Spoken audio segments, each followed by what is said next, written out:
So, ito po ay isang buong pata na nilagyan ng konting buntot. Yan, nilagyan na po natin ng tubig na lagpas doon sa pata. And then, isasabay na po natin ang kadyos dahil matigas po yan, matagal bago lumambot. So, i-pressure cooker po natin ng mga 1 oras kasama na rin. Ilagay na rin po dyan ng langka. Hindi na naipak na kanina. Pati po ang ayan ang pata, then pati po ang kadyos, nandyan na rin.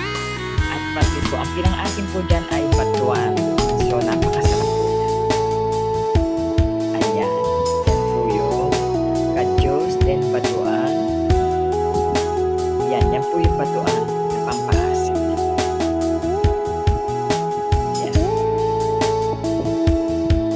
So, yung kadyos, ayan po, luto na rin. So, ayan, pwede nang kumain ng tanghalian. Napakasarap. Ang sinigang na may kadyos at batuan ng pinang-asin.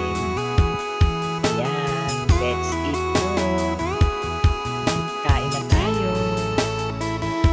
Ayan, napakasarap na po na napakalambot ng pata.